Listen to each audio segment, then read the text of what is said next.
So once again, welcome to the Buddhist Path of Awakening course as we make our way through the teachings on the death teachings using two books. And tonight we're working with Francesca Fremantle's Luminous, Emptiness.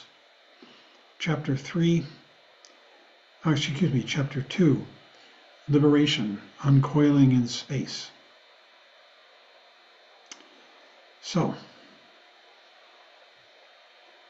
Francesca does a wonderful job of kind of giving us a introduction to some of the key Buddhist concepts that illuminate and underlie the Bardo teachings, the teachings on death.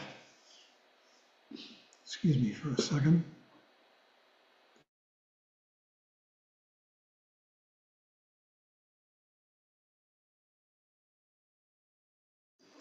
And tonight we're going to lead off with the core teachings of Buddhism having to do with confusion and neurosis. But let's start by experiencing the reverse of that, as close as we can come to sanity and enlightenment itself, by taking a good posture and with your eyes open, bringing your awareness right here into this room now, effortlessly. Your awareness is already here in this room, doing its own thing. You can interrupt it, sort of, with thoughts and emotions. They're more like little wisps of clouds that cover the sky of awareness. But that awareness never stops. Always here, aware of whatever is arising and passing away in this present moment. This is the real, constantly changing, effortless, unstoppable. Our path is learning to rest in this, to see it because it's full of real meaning, not concepts, imputed meanings. It's alive, communicative, full of color and shape and form and sound and all kinds of things, feelings, in the moment, now, unstoppably. And whenever we give up our attempt to do something, to understand, to make things better in some way, here we are, right here in this present moment. But the Buddhist teachings enjoin us to understand confusion, to understand the mistakes that we make, so that we can stop making them. This is the action of karma, cause and effect. Only by understanding our confusion and our ignorance can we put a stop to it. And so we begin these teachings now with a description of how ignorance and confusion work, by taking a look at two basic teachings having to do with confusion, ignorance, the mistakes of awareness, what we have to cure, let dissolve, so that we can come back to this simple, clear, awake awareness.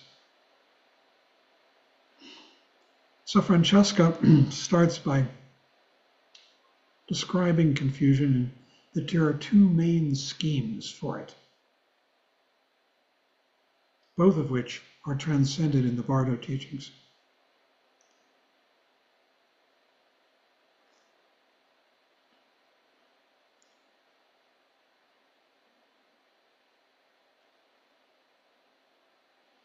Yes, I'm going to look here. She says, liberation, enlightenment, awakening is the ultimate goal and is essentially inexpressible because it's right here now, everywhere. But it's our true nature, our inalienable birthright,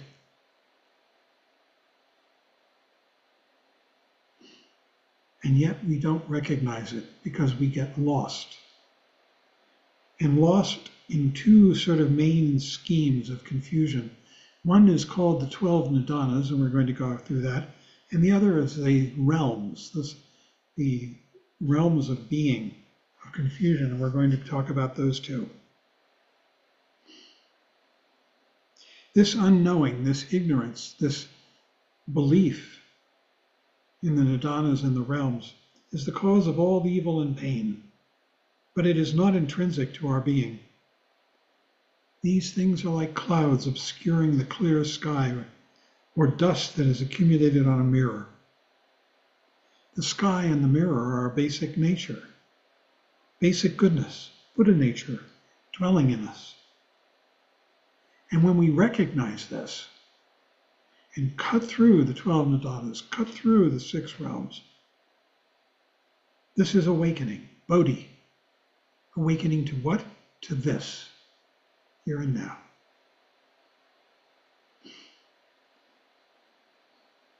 The Buddha said his entire message was concerned with the ending of suffering. We suffer because we don't know the true nature of reality and because we have a false idea of what we and the world are. The path to liberation requires that we discover who exactly is to be liberated, and that's a funny one. We shall discover that who and from what are really the same. It's this, now, always here. Everything in Buddhism is about these two basic principles: understanding the nature of suffering and becoming free from it. So we begin at this point. The foundation of Buddhism is the Four Noble Truths. After the Buddha achieved enlightenment, he felt that he couldn't communicate what he had seen until he ran into 4 friends with whom he had practiced austerities and meditation, and they asked him, they saw something new was happening within him, and they asked him to explain what was going on. And he gave them the first Buddhist teaching, which is the Four Noble Truths. The first is the truth of suffering. And this is the unhappiness that we endure when we become involved and become enmeshed in our conceptual and painful frameworks. The second is there is an origin to this suffering, that it arises in concept, in thought, in discrimination between this and that, in imagination. The third is that there can be an end to this suffering. We can stop doing it. And the fourth of the Noble Truths is how. It's the path leading to the end of suffering.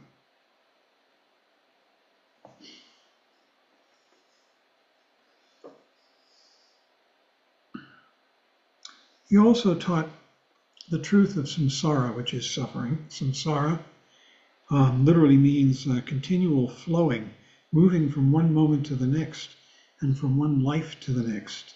Samsara. It also means continual circling. You can't get out of it. You're sort of following your own tail. And in fact, one of the images for samsara is of a snake biting its own tail, going around and around.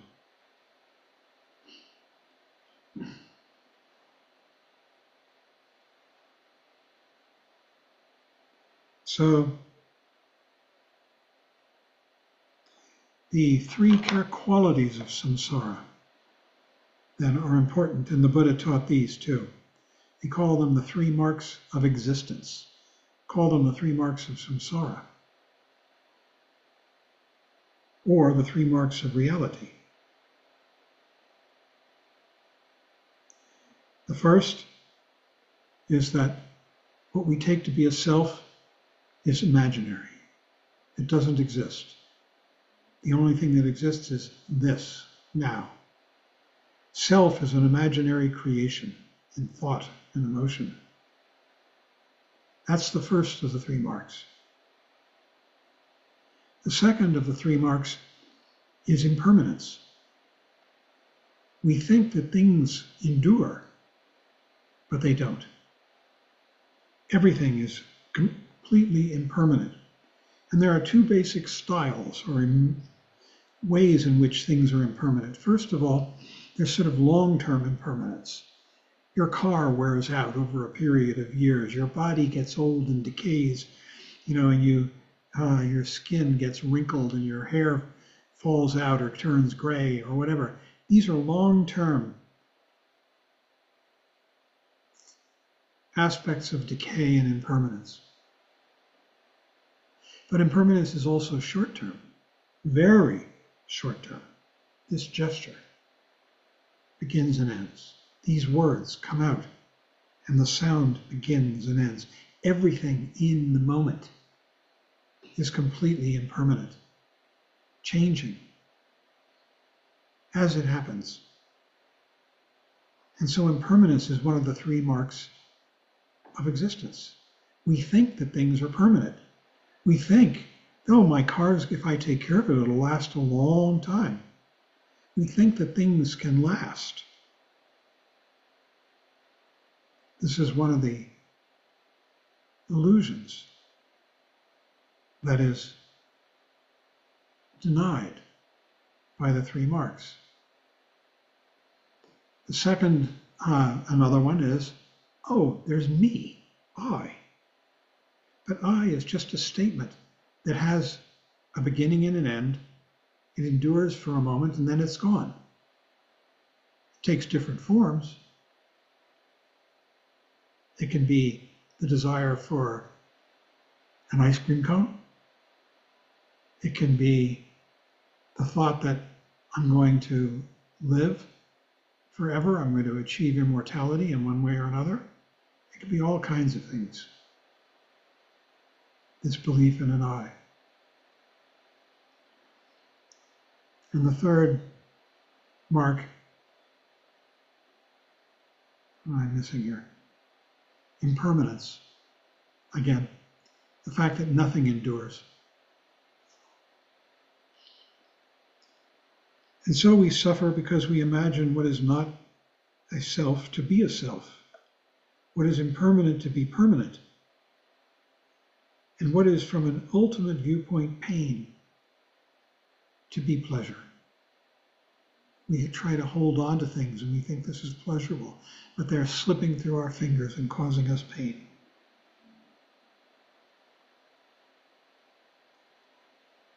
So the existence of these characteristics is samsara. It is the endless circle of misinterpretation. Life as we live it under the influence of ignorance. We reverse the three marks. We think that I exists, that everything lasts, and that suffering can be pleasurable.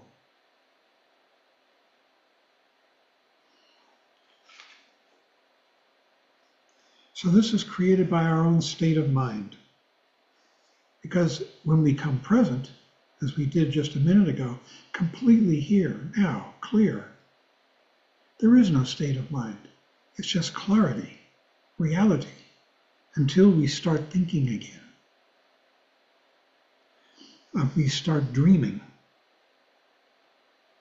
But that dream can be dissolved into nothingness, just like awakening from a dream. And when we awaken from a dream, we awaken to this, here, this reality.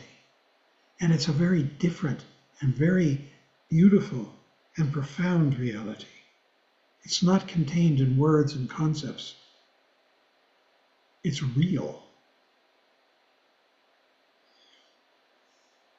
In this text, she says, when someone awakens to reality, even for a moment, the world doesn't disappear, but is experienced in its true nature, pure, brilliant, sacred, and indestructible.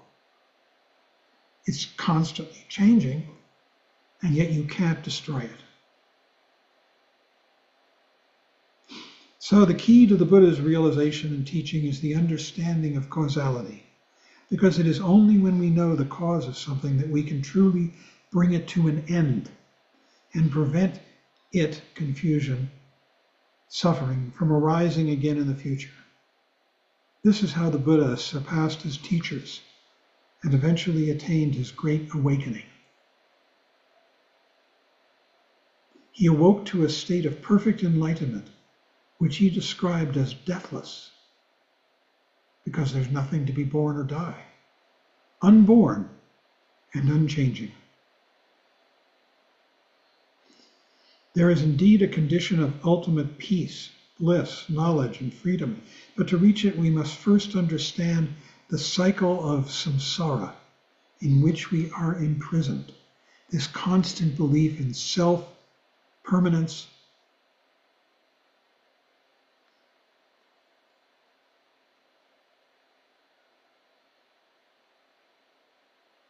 and happiness.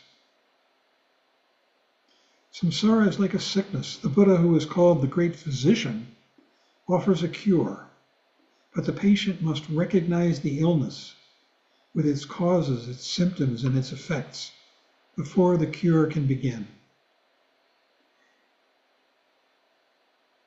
And in order to recognize this illness, the Buddha gave us a number of conceptual schemas. And the first one we're going to look at tonight is the Wheel of Life, which is described in the 12 nidanas. In the book, Francesca starts with the 12 and works backwards to the first, which is an interesting way to do it, to show how you got there.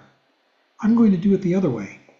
I'm going to work from the first and show how the progression works, going back to all the way to the 12th. So the first of these is ignorance, avidya.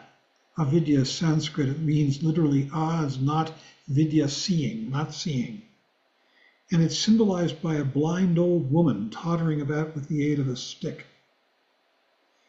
Trungpa Rinpoche says a blind grandmother, the root cause of the whole thing. Mind's ignorance of its own awakened nature. She's blind. The final and original link in the chain where samsara begins, or not, because it really has no beginning and no end. It is just an imagining. This confusion, this suffering, this sorrow is an imagining, ignoring the truth of reality, which is here right now. Shutting one's eyes to the awakened state and becoming lost in concepts. The nature of blindness is to believe in the existence of a separate, independent self, me, I. Trungpa Rinpoche also used to say that ignorance is very intelligent. It is actually the intelligence of samsara, which is fighting a continual battle for survival. Survival of me, I, and constantly looking for ways of keeping its own illusion, its own self-deception, instead of just relaxing into what is happening now. Constant change. This is the first nidana, the first cause in this chain of 12 links of causation. The second is called samskara. And the symbol of this is a potter making pots. Habits of mind. We begin to develop habits of ways of seeing the world and me. Mental forces of patterns that motivate our thoughts, words, and deeds. It is here that the law of karma begins to operate, cause and effect. Because we get habituated to particular forms of action. Everything we think, speak, and do has inevitable consequences. This refers to intentions, not just to actions in the literal sense. So intentions are very important in samsara. Our lives are shaped by our innermost thoughts and deepest motivations, some of which can only be discovered by profound meditation techniques. This is samskara. Samskara means habits of mind. Having been ignorant, having ignored this flowing, continually changing reality and gotten lost in concept, we begin to repeat these concepts and interpretations over and over. The third is vijnana, consciousness. Because once we begin to develop these habits, there is the imputed sense of the habiter, the one who enacts these habits. A restless, inquisitive monkey is the symbol. Individual consciousness functioning through the six senses is what makes us aware of ourselves and divides the world into subject and object, because the monkey begins to actually see things as objects and it's outside of itself. It gives us the sense of being I, as opposed to everything else that is other.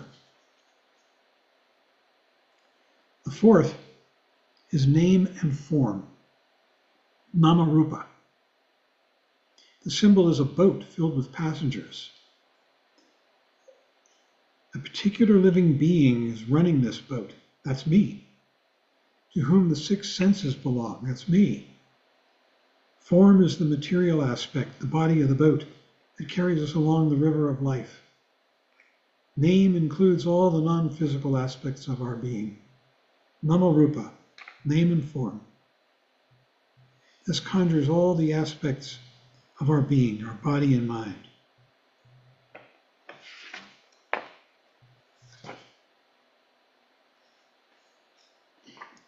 That's number 4.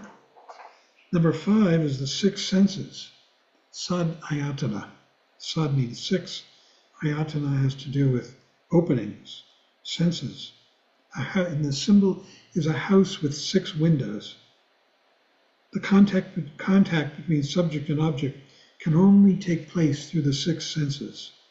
The mind, the monkey, is looking through the windows, the senses. The mental function is the 6th: eye, ear, nose, tongue, body, and mind. The 7th nidana is contact, sparsha. A man and a woman embracing is the symbol.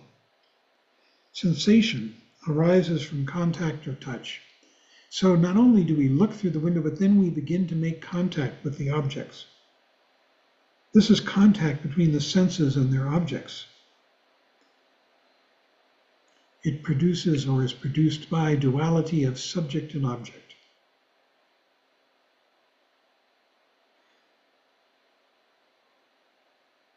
The 7th is Vedana, sensation.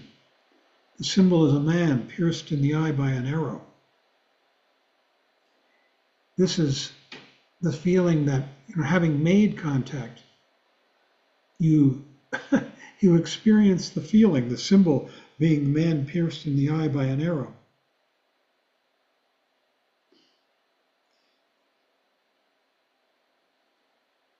Reminds us that the whole cycle is suffering of samsara. All feeling is fundamentally pain because it is related to the false idea of self and separation and wantingness.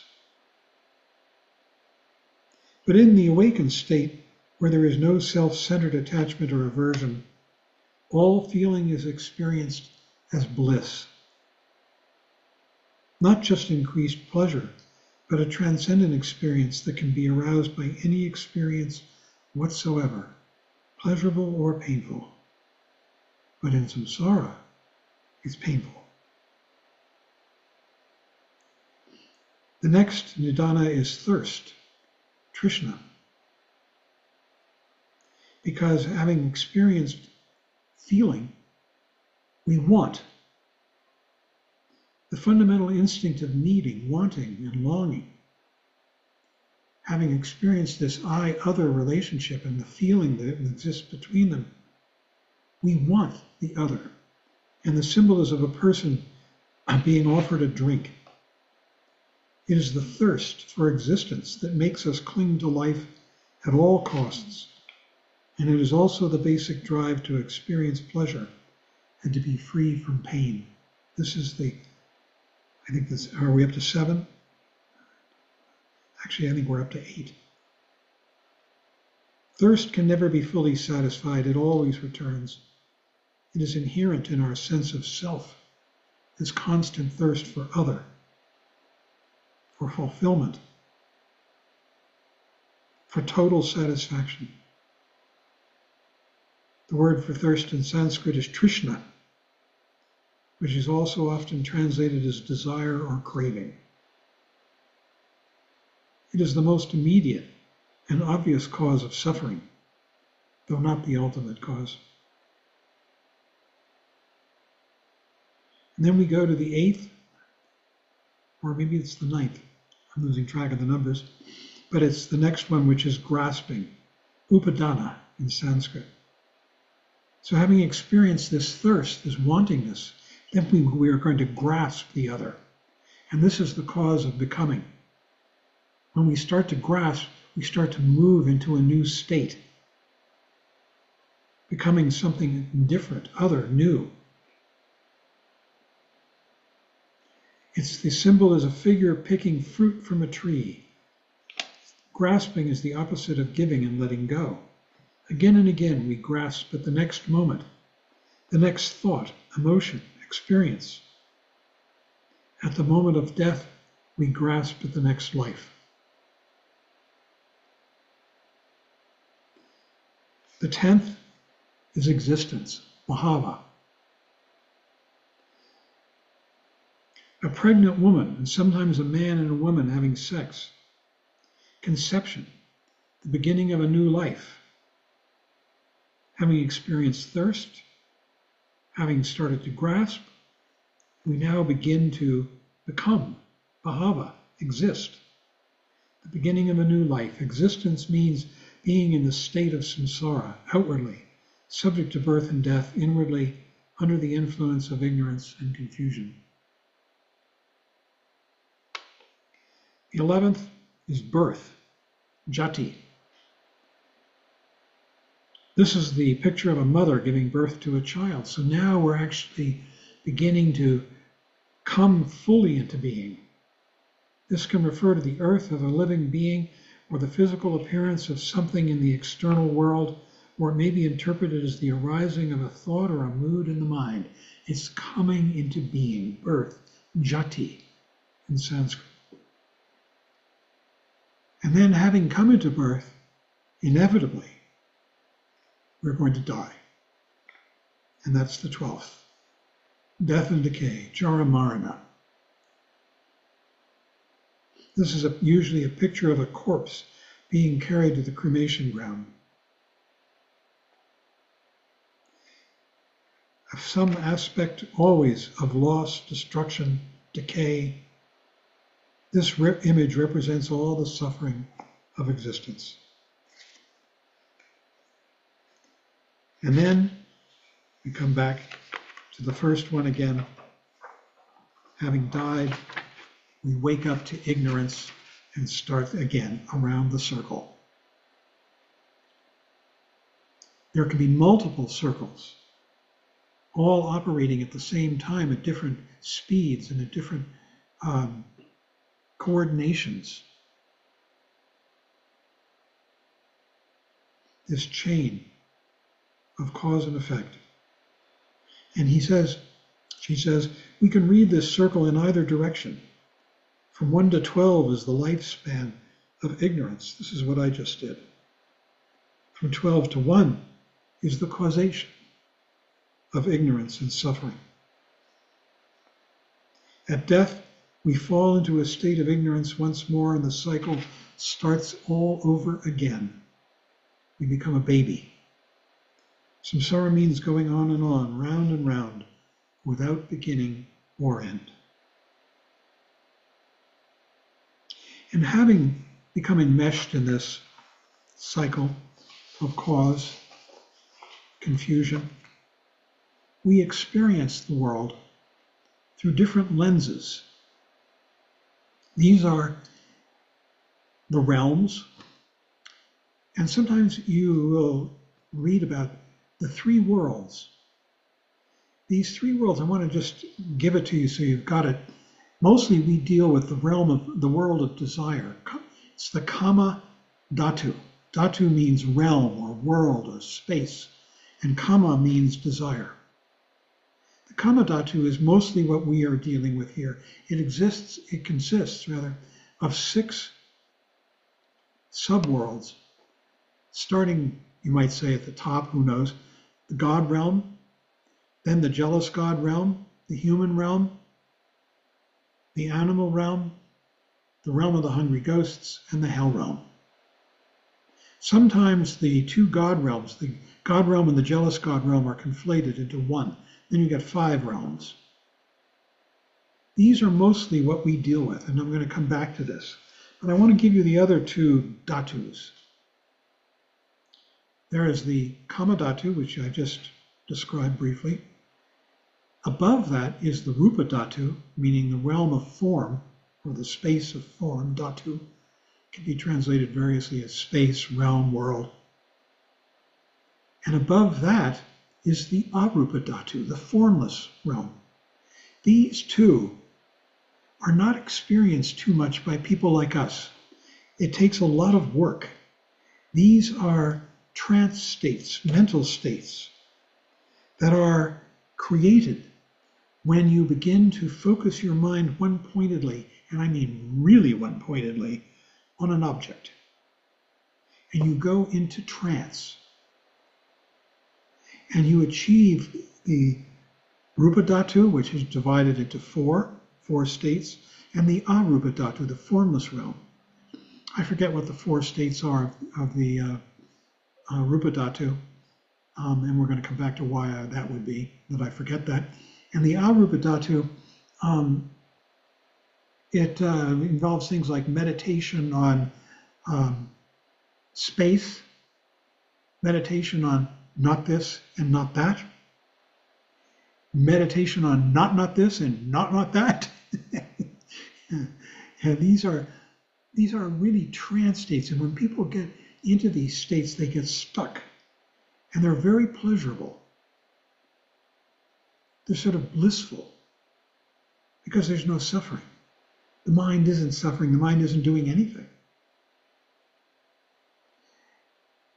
In Buddhism, we are warned against these formless states, the state of pure form and the formless states, because you can get stuck in them for a long time. And there are classic stories about yogis who have gotten stuck in one or the other of these, the Rupa Dhatu or the Arupa Dhatu, one of the different subdivisions. And they were out in some cave, and their body just withered away. And all that was left was this mind, focused on its object and locked onto the object.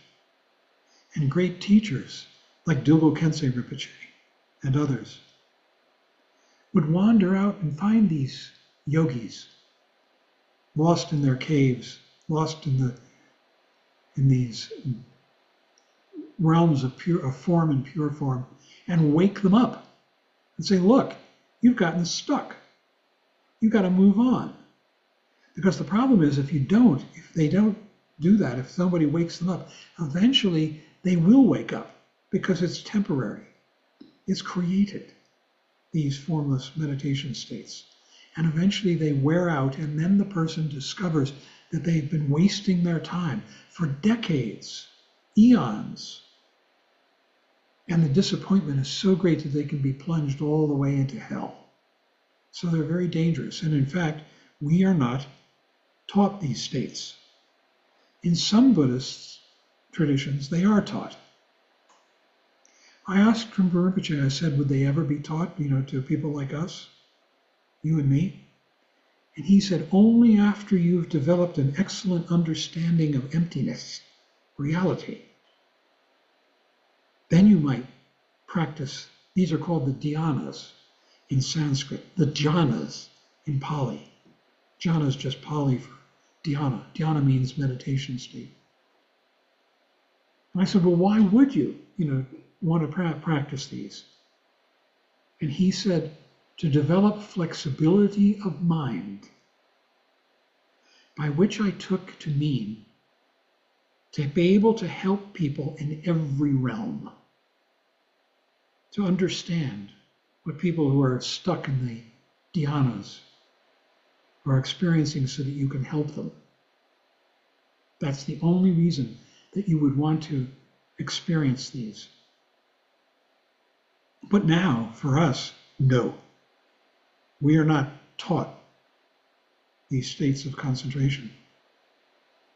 But I'm mentioning these because throughout the teachings, you will come across references to the three worlds or the three realms which are to be overcome or transcended. And this is what they are. They are the Kama Dhatu, the realm of desire, the Rupa Dhatu, the realm of pure form, and the Arupa Dhatu, the formless realm. And they really encompass all of samsara, all of confusion, all of unenlightened mind, the three realms. But most of us are going to be experiencing the six realms. And we can be born into these. And in fact, there are three ways you can experience a realm.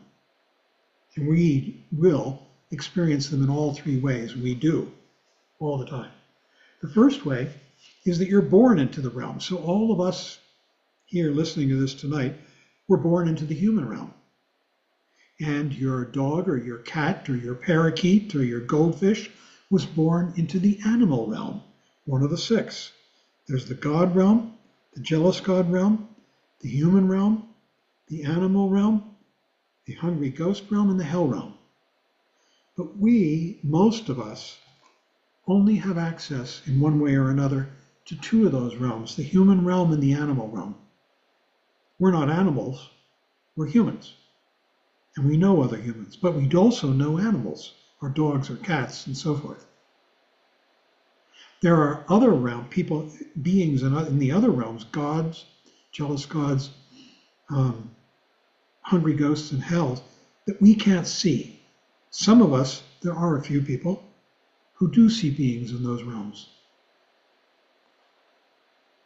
So let's just take a look at the threes. Oh, and then, so there's these three modalities for experiencing a realm. The first is that each one of us here in this class is born a human being. However, you may have sort of a long-term neurotic style of another realm, or the human realm. You may have a long-term, you might be sort of an animal, which eats whatever comes in front of its nose, is very reactive emotionally and stupidly. Or you might be a god. A god is experiencing everything is blissful. Everything they see is beautiful. Everything they smell is perfume. Everything they taste is ambrosia. Gods constantly see the world as a kind of heaven. And you can be a human being, and there are human beings who live this way. Or you could be a human, and you live this way for a long time. It might be all your life, or for years of your life. You could also be a human being with the mind of a hell being. Walk around in lower Manhattan, and you'll see hell beings, human beings who have the mentality of a hell being, walking down the street, screaming, shouting to themselves, doing crazy things on the subways. I used to see that when I lived on the Lower East Side.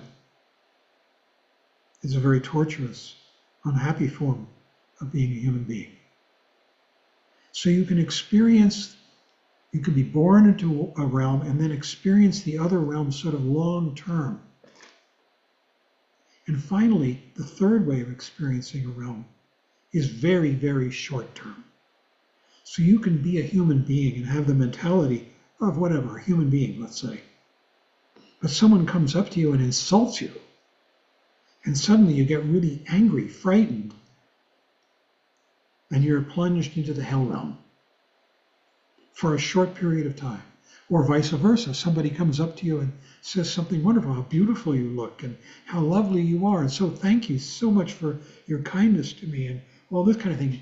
And for some period of time, you're very, very happy. You're experiencing the God realm in your human body. So there are these three modalities of the realms: what we're born into, what we experience long-term, our long-term style. Probably most of the people in this class their long-term style is human, but you never know. Could be something else. And then there's the very short-term experience. Now you want to be reborn as a human because only humans have the apparatus, physical and mental, to tread the path to enlightenment.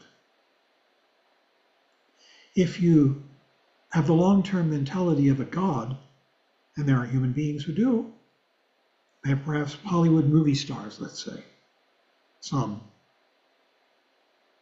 then you're not going to be motivated to tread the path.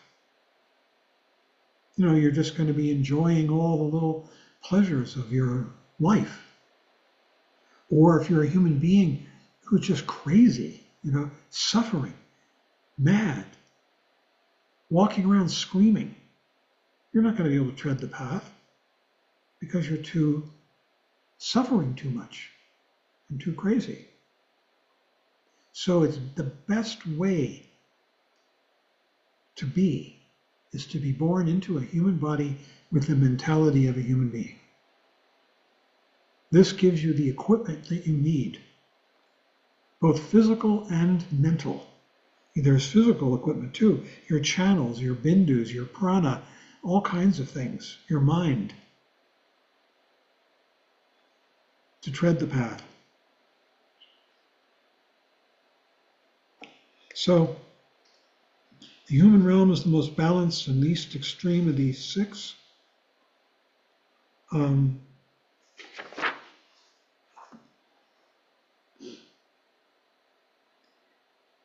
when you see the wheel of life, it's very hard. I encourage you to go on the internet and find pictures of the wheel of life and print them out, blow them up, because they're hard to look at. To get a clear picture of one, I would love if somebody finds one to send it to me. Most of them are pretty hard to look at and confusing. John, on page 203, there's an illustration of the Wheel of Life. Right, and it's also hard to look at. Yes. It's hard to make out the different aspects of it. But all of what I'm talking about is there.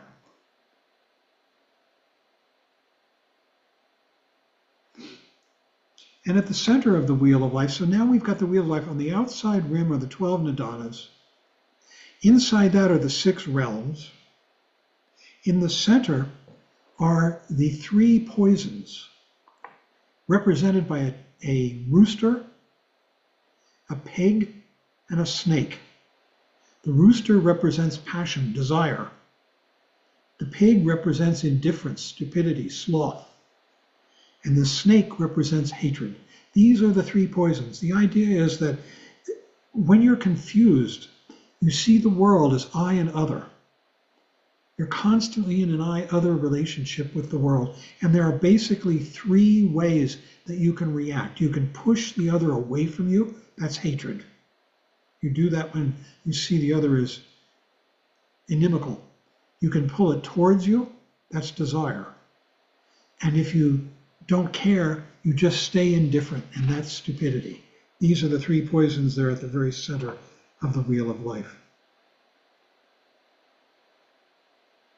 And finally, the entire wheel of life, then with the nidanas, the realms, the 3 poisons, is held in the clutches of a terrifying figure, Yama, the Lord of Death. And in the text, she says his name literally means restraint, since he is the ultimate restraint on the freedom of all living beings. He is the very principle of mortality, which includes within itself birth and death, rebirth and re-death. Immortality, the birthless and deathless state of nirvana, lies beyond the cycle of the wheel of life. And so I'm going to stop there and turn this over to Michael. Okay, so at the start of this chapter, he again gives the Tibetan translation of the title for what we typically call the Tibetan Book of the Dead as the Great Liberation Through Hearing in the Bardo. And says in this chapter, she's really going to focus on three questions. What is liberation? How is it accomplished? Who is liberated and from what? And what we've been talking about in terms of the wheel of life really relates quite directly to from what are we liberated.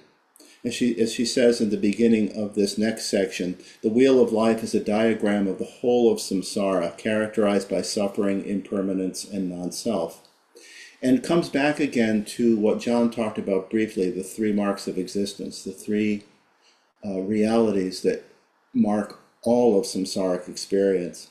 And in talking about them, really says more about how we can approach them, or how they might affect our practice and study and understanding, without necessarily going into a lot of detail about each one in terms of what they mean.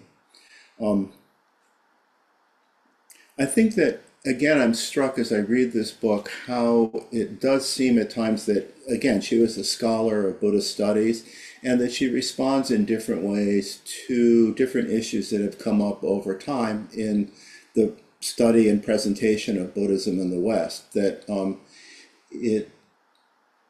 Buddhism, say 50, 60 years ago, the presentation of Buddhism outside of Asia, in other words, in North, South America, Europe, and so on, was really, there was a great deal of misunderstanding. I remember reading books way back that would talk about Buddhism as being a pessimistic religion because of the Buddha's emphasis on suffering. And of course, who wants to think about suffering? It's certainly not the most enjoyable part of life. And yet, if we read this section of the book, she really gives us some very good reasons about why it's valuable to contemplate suffering, why it's valuable to understand something about suffering. And in so doing, we come to realize that all of samsaric existence is characterized by suffering. The first point she makes is that it was suffering that inspired the Buddha to begin his search, to look for some way out of the experience of suffering. In other words, to search for liberation. And I think for many of us, it's quite the same thing. We have some sense of the dissatisfactory nature of life, and we're looking for something else.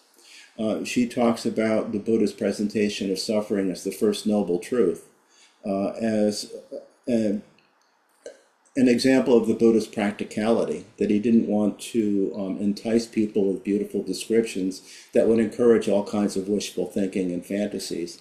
And I would also say that this parallels how Trungpa Rinpoche presented Buddhism in the West, that he began with teachings on such things as spiritual materialism and the dangers of becoming entranced and entrapped by some hope for something greater or different, as opposed to actually facing and dealing with reality. He used to say things like, things aren't as bad as you think, they're worse. And then later on would talk to people about the importance of cheering up. So the point also that the author makes, Francesca Fremantle makes, is that the Buddha didn't intend to exaggerate misery. In other words, the point isn't that we should try to make ourselves worse, or that we should, if we're feeling good about something, realize, oh, I should be feeling bad. That's not the point at all. That the point of the Buddha's emphasizing suffering, as she says, is to get us to look deeply into our present condition. And that, as she says, understanding suffering is really a matter of facing up to reality, that we don't run from pain, but we could actually identify it and examine its cause so we could bring it to an end. So this is how, the beginning of how we work out liberation. How, as she says, one of the three questions, how is liberation accomplished? But it's not a question of creating deliberate hardship for ourselves. The Buddha rejected asceticism as a path and felt that the point isn't that we shouldn't enjoy things, but that we should understand something about suffering, and in particular how attachment and clinging brings about suffering, so that we don't fool ourselves. We don't get caught up in dreams that in the end bring suffering. She talks very briefly about the three levels of suffering, and talks about the first one as physical pain. Usually this is called the pain of existence, and particularly traditionally focuses on the birth, old age, sickness, and death, which of course are the great hallmarks of existence, being born into this world, and then sickness, the inevitability of old age, and finally death. But from what we've read and talked about before, we know, or could remember, that Buddhism really emphasizes that birth, old age, sickness, and death are happening constantly, that we're going through constant experiences of something new, something falling away, disappearing, and then enter something new again. That birth and death are happening constantly in our experience. Obviously not the great birth that is the coming into the world of our physical bodies, and the death at the end where we leave our bodies, but that there's a birth and death in every moment of experience. And again, she says this is listed at length in traditional texts, the various kinds of pain and suffering involved in birth, old age, sickness, and death, with the intention of persuading us, to turn away from attachment to worldly existence. In other words, to see that there's something more than just the constant struggle to achieve some kind of temporary happiness in this life. So again, something valuable in contemplating suffering. Again, it's not a question of trying to make ourselves feel worse. It's just looking at what our experience really is. At the same time, she points out, as we've been told many times now, that a human birth is particularly fortunate because the balance of pain and pleasure is conducive to spiritual practice. In the lower realms, the hell realm, the hungry ghost realm, and the animal realm, the intensity of suffering is so great that there's no gap. And in the higher realms, the God and jealous God realm, the degree of pleasure is so great that it's hard to want to practice, because there's not as much push from the reality of suffering. And so for that reason, she says that suffering, some understanding of suffering, is helpful in jolting us out of our habitual complacency, that the experience of suffering, this is again more of a Mahayana piece, but it's helpful in awakening our empathy and compassion for others. And that finally, that the experience of suffering is a powerful tool for cutting through illusion. So in presenting the first noble truth, it's as if the Buddha splashed cold water on us. It's just to wake up and really take a good look at what life really is. And it's not that every single thing is misery, but that overall the nature of samsaric existence is in the end suffering, sooner or later.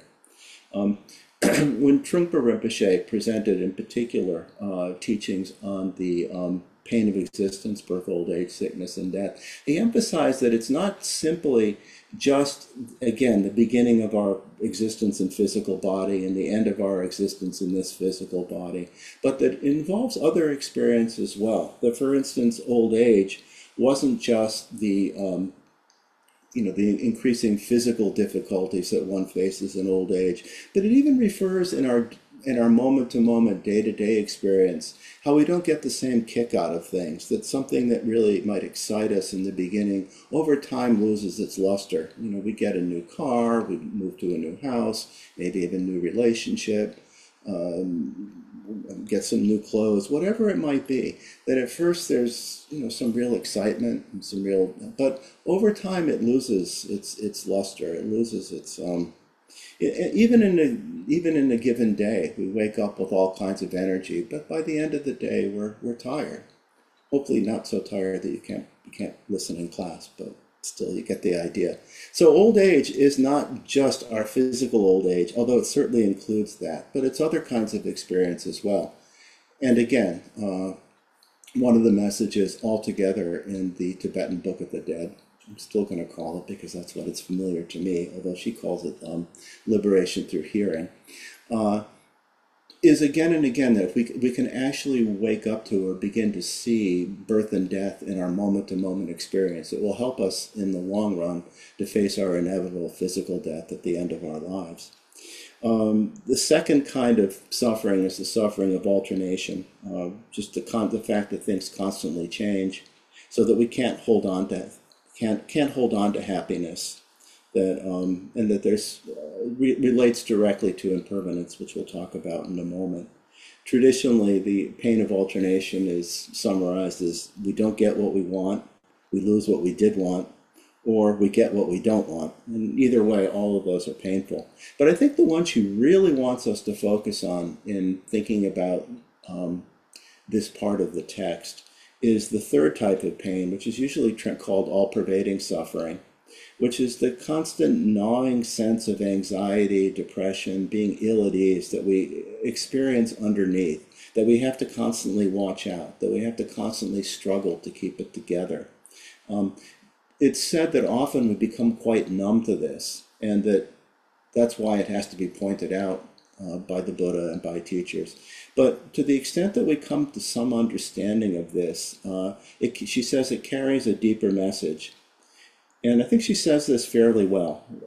So I'll quote directly, "When we wake up for a moment and catch a glimpse of what Trungpa Rinpoche called basic sanity, the comparison with our ordinary state of mind is extremely painful. And we realize that our usual condition of unawareness and confusion really is a state of suffering. And we also realize that this isn't just true for us, but this is true for all kinds of beings throughout the world. So that again, it's another route to understanding something of the great equality of all beings, which we normally say is that all beings want to be happy and all beings want to be free of suffering. But she calls this the pervasive suffering of ignorance, the pain of not being awake to reality, the pain of not being awake to reality, and that it's within reality that lie all our joys and sorrows, which come and go, arise and subside. So, it's the time that, again, that we spend in some kind of comfortable numbness, what Trungpa Rinpoche and the Shambhala teachings called the cocoon, and that there's a more numb kind of suffering or sadness to this. But the reality is we can wake up, we can let go of that. So, working with suffering is one of those. Developing a real understanding of suffering, not being afraid to look at it, is one of the ways in which, at least on the Hinayana level, we begin to accomplish liberation. The second of the mark of existence is impermanence, the fact that the world is in permanent flux, that and even though we know this on some level, I see the seasons changing right now. I see that the sun is shining at a different angle because I have prisms in the window, and suddenly they catch the light very well. But that's temporary because the sun will continue to move and toward the solstice, and the nights are longer, the days are shorter. Anyway, the point is that we know the world is in continuous flux, but as she says, we still feel and act as if both we and the world were real, solid, and permanent. We want things to become lasting, we become attached to them, and this leads to all kinds of suffering. So these three marks of existence, suffering, impermanence, and non-self, all interrelate. And it's through meditation, really, that we really can begin to see something more of the nature of impermanence. And she says meditation, together with mindfulness in daily life, shows us very clearly the momentary nature of our experience. Our emotions, our thoughts, and even consciousness itself, they appear, last for only an instant, then they disappear. Just like that. So a moment ago we were talking about suffering. Where did that go? Just not that long ago we were talking about the 12 nidanas. It's gone. We're talking about something else. Even the sound of the last word I said fades away. So there's this constant impermanence, constant change, constant flux in the world around us, but even more so in us ourselves. And that's the next point that she makes, that this lack of permanence and substantiality lead directly to the third mark, which she calls non-self, or what Trungpa Rinpoche called egolessness. Some teachers call it identitylessness. Sometimes I've heard it referred to as selflessness. But basically, it comes down to the absence of any permanent and independent entity that can be regarded as the self. And she actually goes into this in some interesting ways, which I think we can actually use in our study to think about how we conceive of a self. In what ways are we solidifying something and holding on to that as being a self? As she says, it's not easy to understand the implications of impermanence and insubstantiality in relation to ourselves. The world around us, fine, but do we really see the insubstantiality, the impermanence, the constant change in our experience? As she says, the wheel of life depicts that all phenomena are transient and interdependent. Everything arises from a cause and in turn becomes a cause for the next appearance to arise. The significance of this is one of the things the Buddha actually said is all compounded things are impermanent. All things that come about as a result of causes and conditions. Because as causes and conditions change, things change. And so for that reason, there's constant impermanence, constant change. And as she says, she takes this further to say, this means nothing exists in isolation. We ourselves are composed of extremely complex combinations of conditioned momentary appearances. And if we really look, we don't find anything that lasts. So again, this comes down to the experience of non-self, egolessness, identitylessness, whatever we want to call it. And she says this is the most difficult to understand. It's not hard to understand suffering. We experience that. We may not understand it fully in the real pervasive sense that the Buddha taught, but we certainly know what suffering is. And impermanence we certainly understand again, at least in relation to external phenomena and at least some changes in ourselves. I mean, at some point we're children, suddenly we're teenagers and our bodies are changing, suddenly we're adults and out in the world and suddenly we're aging. That we can understand to some degree, but the real understanding of impermanence in a moment-to-moment way is much more difficult to get at. So it comes down to, as she says, a problem of definition. So I'm going to go through some of the things that she says about the definition of non-self, but really the question each one of us could ask is, what's our definition? She points out that the Buddha didn't deny personal identity, which she means is like a neutral sense of being oneself, which naturally goes along with the existence of body and mind, and that it does not involve grasping. More traditionally, this is called the nominal self. In other words, the self as a name or a label. So, I've been Michael all my life. It's not a name I chose, it was chosen for me, but I certainly identify with it because that's been my experience all my life.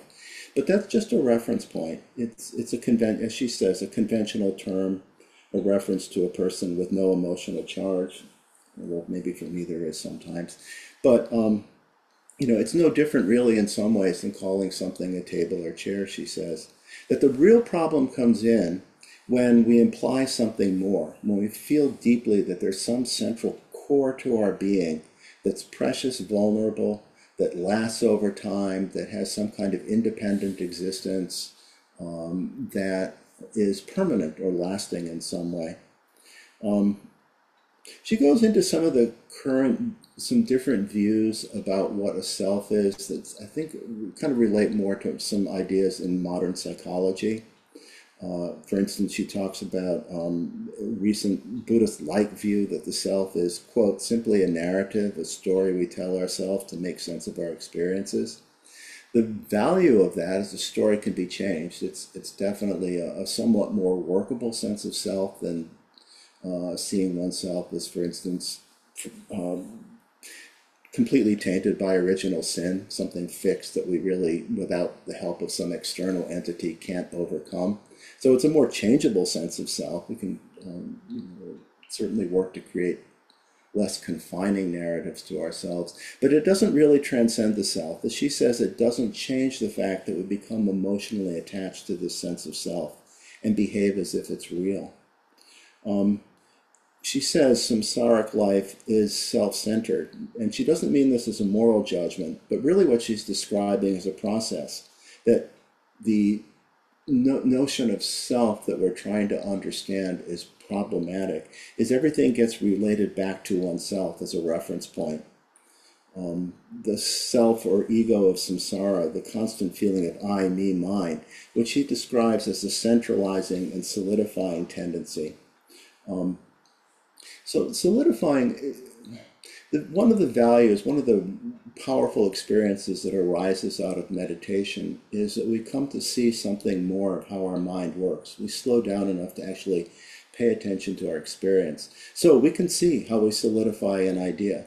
We can see that happen right in our mind. We can see that, for instance, we might be a little angry at someone, but if we don't catch ourselves and let thoughts expand, as Trungpa Rinpoche, the nature of samsara is minute to expansion.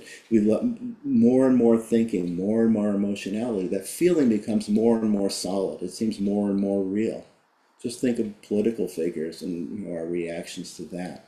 So that's what it means by solidifying. It means starting from a thought, taking that thought as real, following thought with thought, feeling with feeling, to really build up a really definite, solid sense. This is how things are. This is how that person is. This is how I am. And again, centralizing is seeing everything in relation to this sense of self, just as John described earlier. That we look at the world around us and see things that are pleasurable and want to draw those in, passion. We see things that we think we don't like or that might be unpleasurable and want to push those away or fight them. And then we see things that we don't, we have a neutral feeling about, that we just basically ignore. We let be background. So we can see how we solidify and centralize, and that this sense of self, ego, whatever we want to call it, is really at the heart or at the root of the suffering that we experience. She talks a little bit about some other ideas of self, that on top of some sense of self, some vague idea that I exist in some kind of real, permanent, solid way, that we might come up with ideas like a soul or spirit, some idea of a personal essence, that, quote, we feel that we feel that because we continue to exist as the same person, or at least we seem to from day to day, there must be a permanent self, and then extend that to something that trans physical death, an immortal soul, which to the Buddha was just an extension of the illusory worldly self. So to the Buddha, she says, the assumption of a self or soul is unnecessary or worse, that it only causes trouble. And she talks about what it is that we actually are, which is essentially what we experience as a living being is a temporary combination of various elements, such as the skandhas and the nidanas. A living being is a temporary combination of various elements, always changing, never static for even the smallest moment. What we experience as a static state of being is really a dynamic process, a continuous flow. We are that flow, that dance of life. So what she's talking about here is how we tend to form a generalized concept that we place on top of a continuum of experience. The example that Zigar Kongtrul uses is when we say we crossed a river and then a year later crossed the same river, that's just a general concept. In fact, the river that we cross is specifically completely different from the river that we crossed a year ago. Not a drop of the water is the same. The river banks have changed. The river may have risen.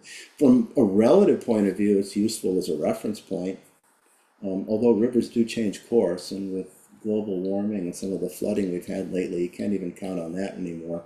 But the point is that we impute a generalized concept on top of a continuity of change and a flow, and that's exactly how we come to believe in a self. This is that nominal self that we then solidify into something more real than it is. And then all of that, this really relates mainly to the Buddha's foundational teachings. But with this, she then begins talking about more of what we experience in the Mahayana and Vajrayana. And it starts on page 35 with a paragraph that says, at the same time, there is a profound truth in our search for an essence. And this is how we begin to discover something about liberation. When we talk about essence, she's talking about our potentiality for enlightenment, what we call Buddha nature, Tathagata Garbha. And she says, as this begins to manifest, it's called bodhicitta, awakened heart, awakened mind. And in fact, what we come to realize through the Mahayana and Vajrayana teachings is the whole of existence is really nothing other than all-pervading Buddha nature. And she says, she comes back again to the danger of solidifying into a self, trying to grasp at something, and says that this could give the impression of some kind of entity or substance. But in reality, it's beyond all concepts and can't even really be described well by analogy. She says it's a condition of being awake that does not belong to anyone, though we sometimes speak of it as if we could. And goes back again to the difficulty as we can't help thinking about it as our own, thus completely distorting it. We come up against the practical and emotional aspect of what is meant by self. In other words, our habitual tendency to think dualistically, to see in terms of perceiver and perceived. And then we take some momentary, complete experience of Buddha nature and think, I'm experiencing that, and distort it, solidify it in a way as, being some kind of self. As she says, we think this is my Buddha nature, my true self. So we tend to grasp at it and grasp the experience. But at the same time, she says it isn't, this experience, this essence isn't just nothing, that we don't disappear when we enter some experience of non-self, selflessness, or identitylessness, which the Buddha said is experience of nihilism. That, as she says, someone has to be there to communicate to communicate the truth, to manifest love and compassion, and to perform enlightened activities. And with this, she brings up a concept that you find in some of the Mahayana sutras and the Vajrayana tantras, but the notion of a great self, which is beyond existent and non-existent, beyond self and no self, that transcends both its ordinary meaning and its opposite. It transcends both an eternal self and the negation of anything being there. As she says, whenever you're with the great in Buddhism, it's really talking about an experience that transcends any kind of concept or pigeonholing. She says it's not God, that there's simply the experience of selfless presence with no necessity to identify an ultimate owner, creator, or controller. When there is no fixed reference point, awareness becomes all-pervading, and whatever arises within it is recognized just as it is, the awakened state of mind. So this is liberation. This experience of the awakened state of mind, our inherent sanity, our basic goodness, our true nature, which is beyond grasping as a self or rejecting as any kind of non-self. No fixed reference point, no all-pervading awareness, and whatever arises is recognized just as it is, the awakened state of mind. So with this, she flips back again briefly to modern psychology and talks about kind of a more recent concept that comes out of positive psychology or health psychology, of a mature, balanced, integrated self for its own sake without reference to a spiritual goal. And she says this isn't anything that the Buddha would have encountered 2,500, 2,600 years ago. But the point that she really wants to make is whatever qualities we might assign to this integrated whole self are really the same as those needed for successful meditation practice. That basically the qualities and functions of the psychological self that she has encountered in modern psychology are neutral in themselves. But that the critical difference is if they are based on a centralizing tendency, referring everything back to some sort of central core permanent self that we impute, they belong to the realm of samsara. If they flow spontaneously from a state of awareness and openness, then they're seen as aspects of bodhicitta. I think it would have been helpful here for her to have given an example, so I will provide one, although it's a slightly older form of psychology. But in analytic psychology, they sometimes talk about the importance of developing and observing ego, an ego that observes one's mental state, emotionality, and in that way has some ability to monitor and modulate what we experience. So, and again, with that, there's some notion of a self that's ultimately doing this. But if you let go of the notion of self, that idea of just being aware of mind and being aware of what's in mind is not all that different from, some basic sense of mind being aware of itself, which is what we develop in meditation practice. The point being that we don't need to develop some kind of centralized concept of ego to experience that. And I think that's what she means in talking about this view of self in modern psychology. From the Buddhist point of view, a Buddha is the only complete human being. The fullest realization of human potential is to awaken. So these very same characteristics that we possess in the confused state are transformed into enlightened characteristics in the awakened state.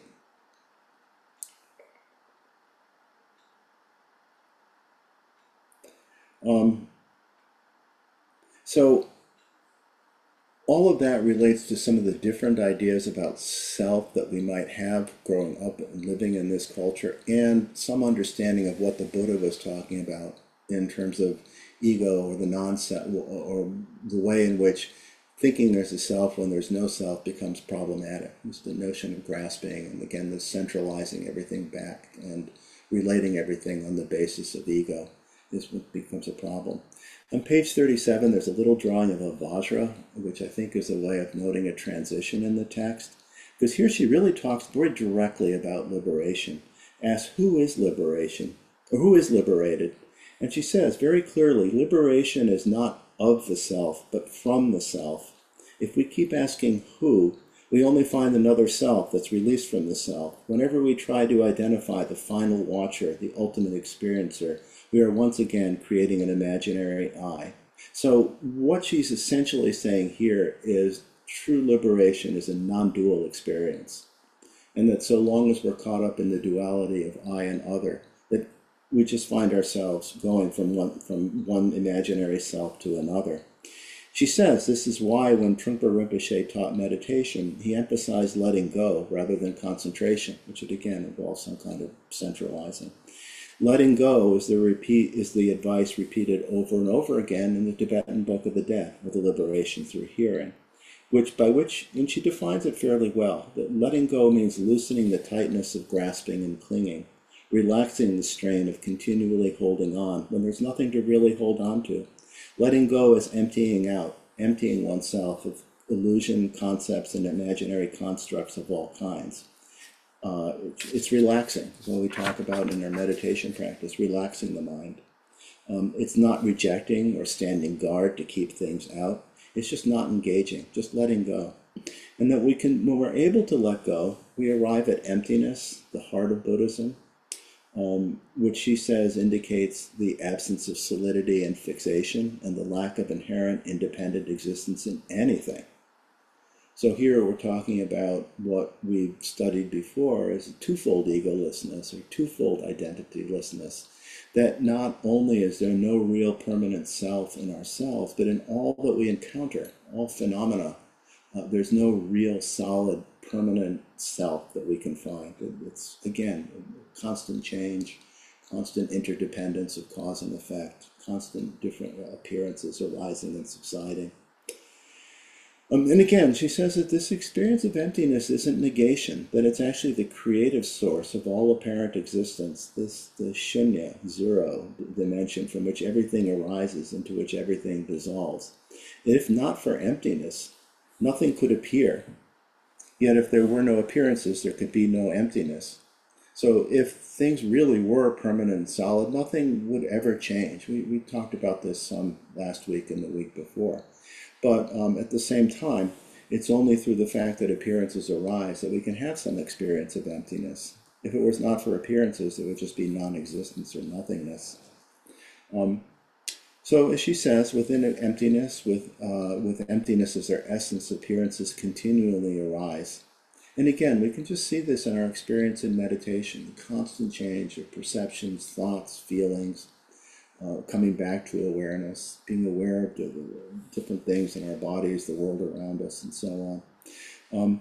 That emptiness is, to ego, she says to ego, emptiness seems like annihilation. That to get there, we have to really take a leap, let go of concepts and reference points, which is like death, and exactly what we experience in the dying process.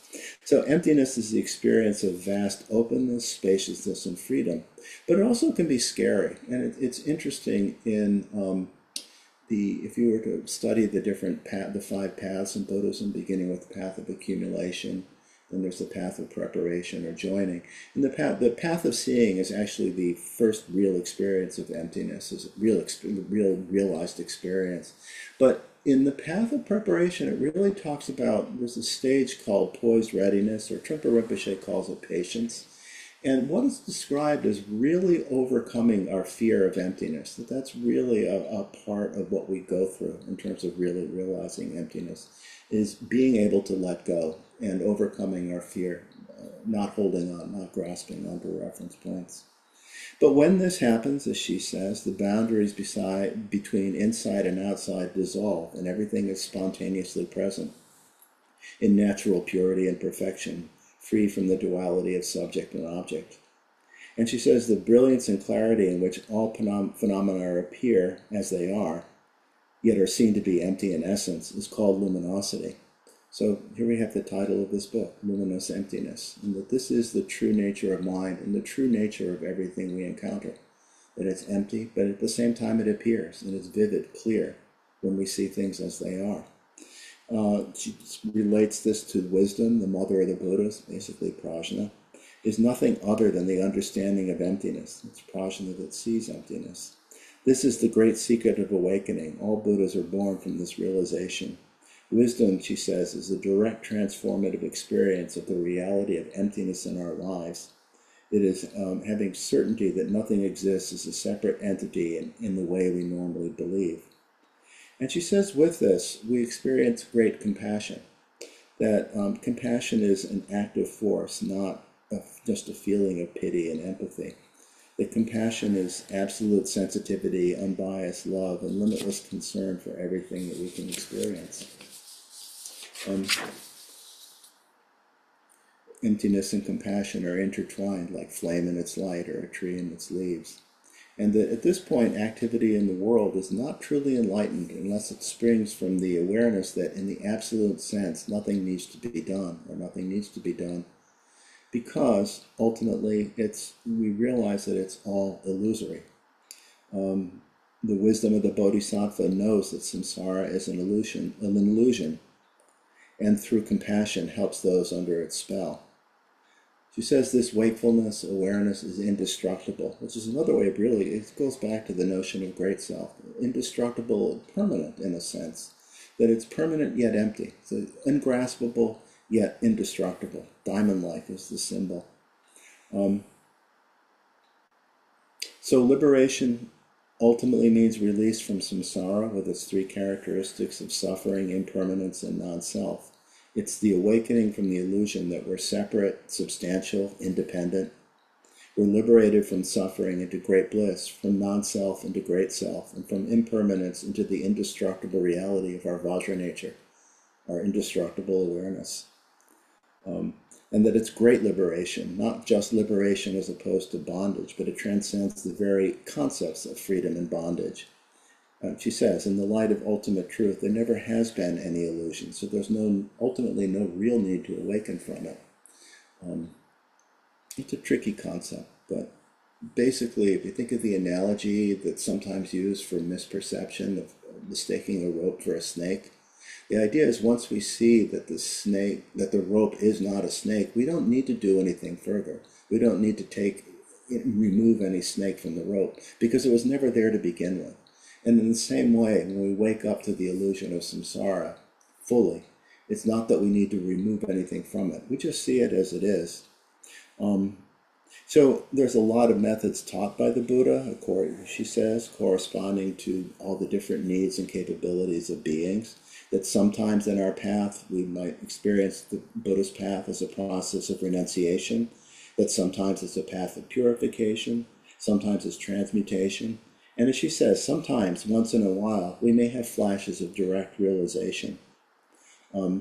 Yet mind itself, which we could call the great self, Rigpa, ordinary mind, has always been pure, perfect, awake and free.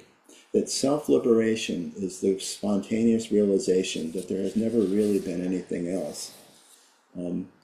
Self-liberation is in the Nyingma, but it's also very much part of the Kagyu as well, especially both in Dzogchen and Mahamudra, that if we just leave mind alone, If we're able to let mind to fully relax, untie its knots, then liberation just occurs naturally. And this is why she says at the end of this chapter that liberation traditionally is illustrated by the simile of a snake effortlessly and naturally uncoiling itself. Or, as she says, as Trungpa Rinpoche puts it, the snake knot of conceptual mind uncoils in space. So I think we're at the end, but we've covered quite a bit, and I think that if we really contemplate the things in this chapter, I think she does a pretty good job of answering the questions that she starts with. What is liberation? How is it accomplished? And who or what is it that is liberated, and from what? So with that, I'll stop, and I guess we can close with the dedication of merit. So I'll put that up. And we can dedicate the merit generated through our practice and study to the benefit of all sentient beings.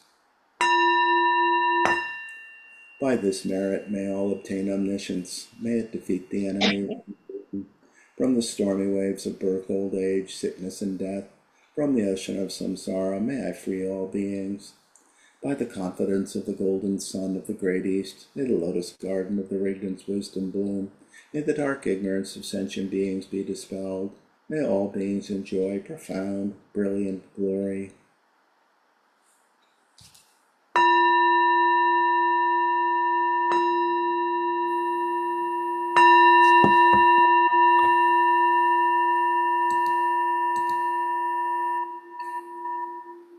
Wonderful. Thank you, everybody.